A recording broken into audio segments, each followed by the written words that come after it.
This is Chapter 5 of Coraline. Coraline locked the door of the drawing room with the cold black key. She went back into the kitchen and climbed into a chair. She tried to put the bunch of keys back on top of the doorframe again. She tried 4 or 5 times before she was forced to accept that she just wasn't big enough, and she put them down on the counter next to the door. Her mother still hadn't returned from her shopping expedition. Coraline went to the freezer and took out the spare loaf of frozen bread in the bottom compartment.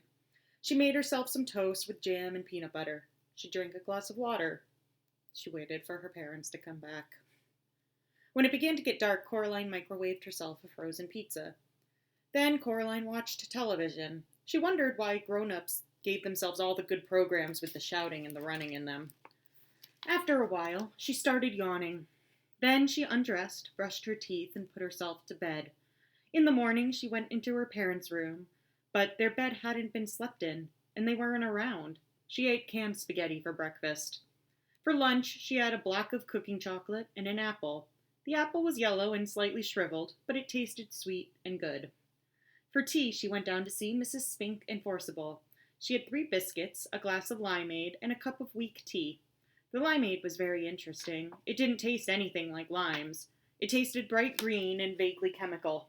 Coraline liked it enormously. She wished they had it at home. "How are your dear mother and father?" asked Miss Spink. "Missing," said Coraline. "I haven't seen either of them since yesterday. I'm on my own. I think I've probably become a single-child family.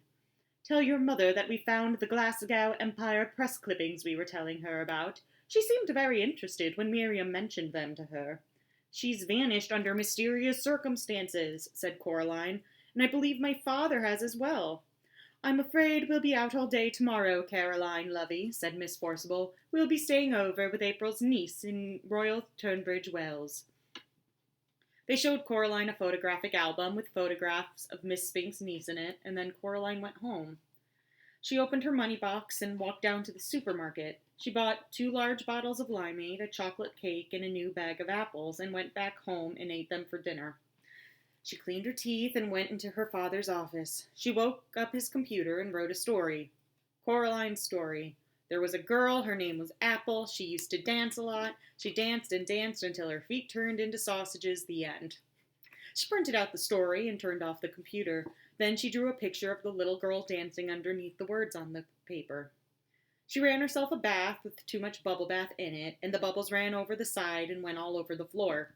She dried herself and the floor as best as she could, and went to bed. Coraline woke up in the night. She went into her parents' bedroom, but the bed was made and empty. The glowing green numbers on the digital clock glowed 3:12 a.m. All alone, in the middle of the night, Coraline began to cry. There was no other sound in the empty flat. She climbed into her parents' bed, and after a while, she went to sleep. Coraline was woken by cold paws batting her face.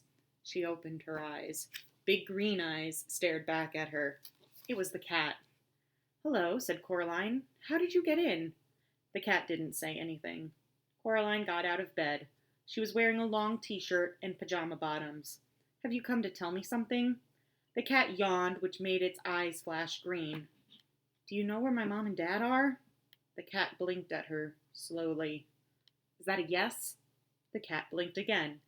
Coraline decided that this was indeed a yes. "Will you take me to them?" The cat stared at her. Then it walked out into the hall. She followed it. It walked the length of the corridor and stopped down at the very end where a full-length mirror hung. The mirror had been a long time before the inside of a wardrobe door. It had been hanging there on the wall when they moved in, and although Coraline's mother had spoken occasionally of replacing it with something newer, she never had. Coraline turned on the light in the hall.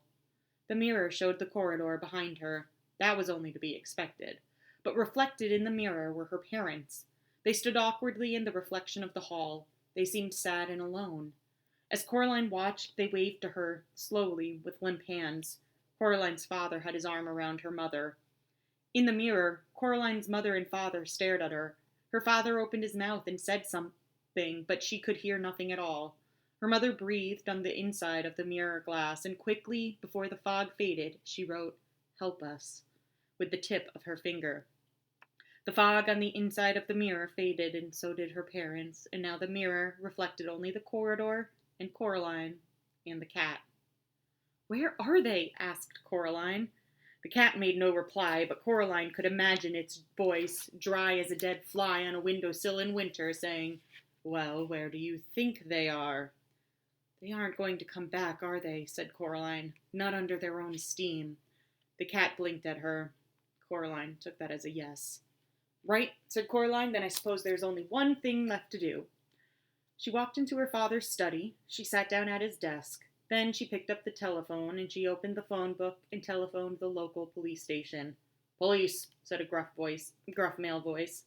"Hello," she said. "My name is Coraline Jones." "Oh, you're up a bit after your bedtime, aren't you, young lady?" said the policeman. "Possibly," said Coraline, who was not going to be diverted, "but I am ringing to report a crime." "And what sort of crime would that be?" "Kidnapping. Grown-up napping, really. My parents have been stolen away into a world on the other side of the mirror in our hall." "And do you know who stole them?" asked the police officer. Coraline could hear the smile in his voice, and she tried extra hard to sound like an adult might sound to make him take her seriously. "I think my other mother has them both in her clutches. She may want to keep them and sew their eyes with black buttons, or she may simply have gotten them in order to lure me back into her reach of her fingers. I'm not sure." "Ah, the nefarious clutches of her fiendish fingers, is it?" he said. You know what I suggest, Miss Jones?" "No," said Coraline. "What?" "You ask your mother to make you a big old mug of hot chocolate and then give you a great big old hug. There's nothing like hot chocolate and a hug for making the nightmares go away. And if she starts to tell you off for waking her up at this time of night, why, you just tell her that's what the policeman said." He had a deep, reassuring voice. But Coraline was not reassured. "When I see her," said Coraline, "I shall tell her that." And she put down the telephone. The black cat, who had sat on the floor grooming his fur through this entire conversation, now stood up and led the way into the hall. Coraline went back into her bedroom and put on her blue dressing gown and her slippers. She looked under the sink for a flashlight and found one, but the batteries had long since run down, and it barely glowed with the faintest straw-colored light. She put it down again and found a box of in case of emergency white wax candles and thrust one into a candlestick. She put an apple into each pocket. She picked up the ring of keys and took the old black key off the ring. She walked into the drawing room and looked at the door. She had the feeling that the door was looking at her, which she knew was silly and knew on a deeper level was somehow true. She went back into her bedroom and rummaged in the pocket of her jeans. She found the stone with the hole in it, and she put it into her dressing gown pocket. She lit the candle wick with a match and watched it sputter and light. Then she picked up the black key. It was cold in her hand. She put it into the keyhole in the door, but did not turn the key. "When I was a little girl," said Coraline to the cat, "when we lived in our old house, a long, long time ago, my dad took me for a walk on the wasteland between our house and the shops. It wasn't the best place to go for a walk, really. There were all these things that people had thrown away back there. Old cookers and broken dishes and dolls with no arms and legs, and empty cans and broken bottles. Mom and Dad made me promise not to go exploring back there because there were too many sharp things and tetanus and such. But I kept telling them I wanted to explore it. So one day, my dad put on his big brown boots and his gloves and put my boots on me and my jeans and my sweater, and we went for a walk. We must have walked about 20 minutes. We went down this hill to the bottom of a gully where the stream was, when my dad suddenly said to me, 'Coraline, run away, up the hill, now.' He said it in a tight sort of way, urgently. So I did. I ran up the hill. Something hurt me on the back of my arm as I ran, but I kept running. As I got to the top of the hill, I heard somebody thundering up the hill behind me. It was my dad, charging like a rhino. When he reached me, he picked me up in his arms and swept me over the edge of the hill. And then we stopped, and we puffed and panted, and we looked back down the gully. The air was alive with yellow wasps. We must have stepped on a wasp's nest in a rotten branch as we walked. And while I was running up the hill, my dad stayed and got stung to give me time to run away. His glasses had fallen off when he ran. I only had the one sting on the back of my arm. He had 39 stings all over him. We counted later. The black cat began to wash its face and whiskers in a manner that indicated increasing impatience. Coraline reached down and stroked the back of its head and neck. The cat stood up, walked several paces until it was out of her reach, then it sat down and looked up at her again. So, said Coraline, later that afternoon, my dad went back again to the wasteland to get his glasses back. He said if he left it another day, he wouldn't be able to remember where they'd fallen. And soon he got home wearing his glasses. He said that he wasn't scared when he was standing there and the wasps were stinging him and hurting him and he was watching me run away, because he knew he had to give me enough time to run, or the wasps would have come after both of us. Coraline turned the key in the door. It turned with a loud clunk. The door swung open. There was no brick wall on the other side of the door, only darkness. A cold wind blew through the passageway. Coraline made no move to walk through the door. And he said, that wasn't brave of him doing that, just standing there and being stung, said Coraline to the cat. It wasn't brave because he wasn't scared. It was the only thing he could do. But going back again to get his glasses, when he knew the wasps were there, when he was really scared, that was brave. She took her first step down the dark corridor. She could smell dust and damp and mustiness. The cat padded along beside her. And why was that? Asked the cat, although it sounded barely interested. Because, she said, when you're scared but you still do it anyway, that's brave. The candle cast huge, strange, flickering shadows along the wall. She heard something moving in the darkness beside her or to one side of her. She could not tell. It seemed as if it was keeping pace with her, whatever it was. And that's why you're going back to her world, then? Said the cat. Because your father once saved you from wasps? Don't be silly, said Coraline. I'm going back for them because they are my parents. And if they noticed I was gone, I'm sure they would do the same for me. You know you're talking again? How fortunate I am, said the cat, in having a travel companion of such wisdom and intelligence. Its tone remained sarcastic, but its fur was bristling, and its brush of a tail stuck up in the air. Coraline was going to say something like, sorry, or wasn't it a lot shorter walk last time? When the candle went out as suddenly as if it had been snuffed by someone's hand. There was a scrabbling and a pattering, and Coraline could feel her heart pounding against her ribs. She put out one hand and felt something wispy, like a spider's web, brush her hands and her face. At the end of the corridor, the electric light went on, blinding after the darkness. A woman stood silhouetted by the light, a little ahead of Coraline. Coraline, darling, she called.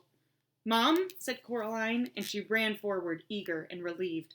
Darling, said the woman, why did you ever run away from me? Coraline was too close to stop, and she felt the other mother's cold arms enfold her. She stood there, rigid and trembling, as the other mother held her tightly. Where are my parents? Coraline asked. We're here, said her other mother, in a voice so close to her real mother's that Coraline could scarcely tell them apart. We're here. We're ready to love you and play with you and feed you and make your life interesting.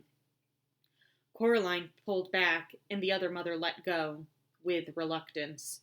The other father, who had been sitting on a chair in the hallway, stood up and smiled. Come on into the kitchen, he said. I'll make us a midnight snack. And you'll want something to drink. Hot chocolate, perhaps? Coraline walked down the hallway until she reached the mirror at the end. There was nothing reflected in it but a young girl in her dressing gown and slippers, who looked like she had recently been crying, but whose eyes were real eyes, not black buttons, and who was holding tightly to a burned-out candle in a candlestick. She looked at the girl in the mirror, and the girl in the mirror looked back at her. I will be brave, thought Coraline. No, I am brave.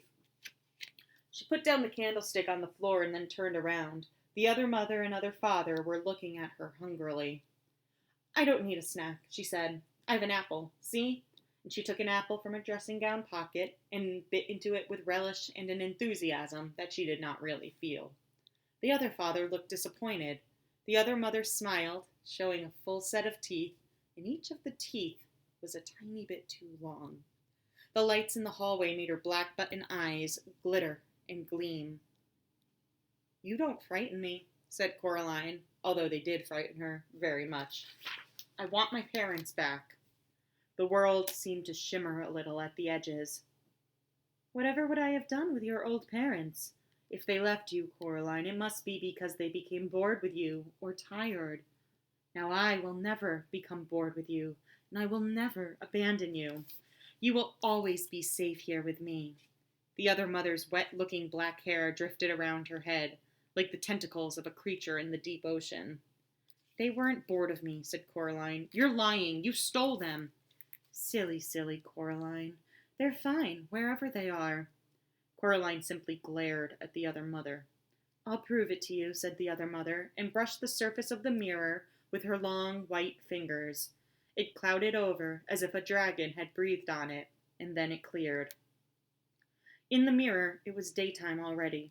Coraline was looking at the hallway, all the way down to her front door. The door opened from the outside, and Coraline's mother and father walked inside. They carried suitcases. "That was a fine holiday," said Coraline's father. "How nice it is not to have Coraline anymore," said her mother with a happy smile. "Now we can do all the things we wanted to do, like go abroad, but we were prevented from doing by having a daughter. And," said her father, "I take great comfort in knowing that her other mother will take better care of her than we ever could." The mirror fogged and faded and reflected the night once more. "See?" said the other mother. "No," said Coraline. "I don't see, and I don't believe it either." She hoped that what she had just seen was not real, but she was not as certain as she sounded. There was a tiny doubt inside her, like a maggot in an apple core. Then she looked up and saw the expression on her mother's face, a flash of real anger, which crossed her face like summer lightning, and Coraline was sure in her heart that what she had seen in the mirror was no more than an illusion. Coraline sat down on the sofa and ate her apple. "Please," said her other mother, "don't be difficult." She walked into the drawing room and clapped her hands twice. There was a rustling noise, and a black rat appeared. It stared up at her. "Bring me the key," she said. The rat chittered and then ran it through the open door that led back to Coraline's own flat. The rat returned, dragging the key behind it. "Why don't you have your own key on this side?" asked Coraline. "There's only one key, only one door," said the other father. "Hush," said the other mother.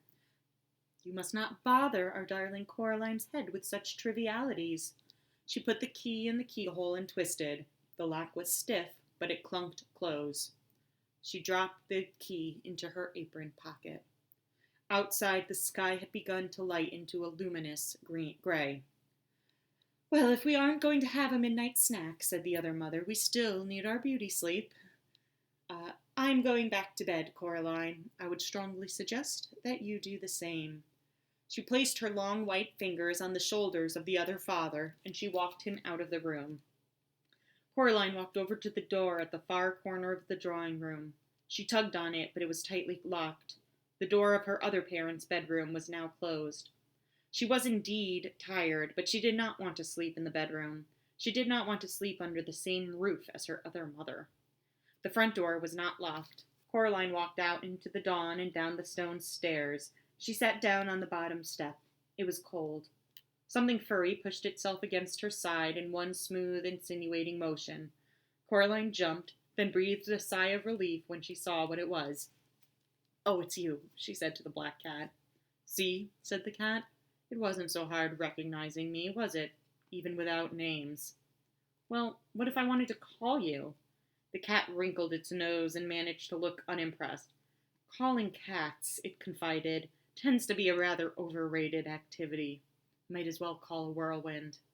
"What if it was dinner time?" asked Coraline. "Wouldn't you want to be called then?" "Of course," said the cat, "but a simple cry of dinner would do nicely. See, no need for names." "Why does she want me?" Coraline asked the cat. "Why does she want me to stay here with her?" "She wants something to love, I think," said the cat. "Something that isn't her. She might want something to eat as well.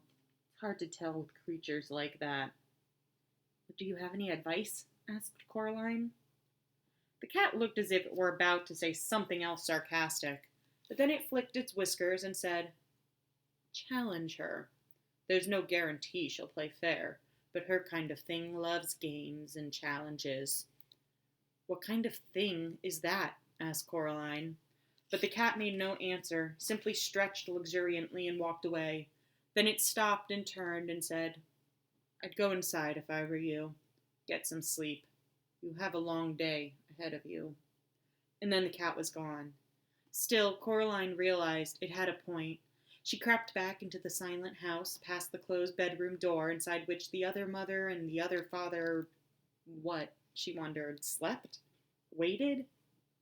And then it came to her that, should she open the bedroom door, she would find it empty, or more precisely, that it was an empty room and it would remain empty until the exact moment that she opened the door. Somehow that made it easier. Coraline walked into the green and pink parody of her own bedroom. She closed the door and hauled the toy box in front of it. It would not keep anyone out, but the noise somebody would make trying to dislodge it would wake her, she hoped. The toys in the toy box were still mostly asleep, and they stirred and muttered as she moved their box, and then they went back to sleep.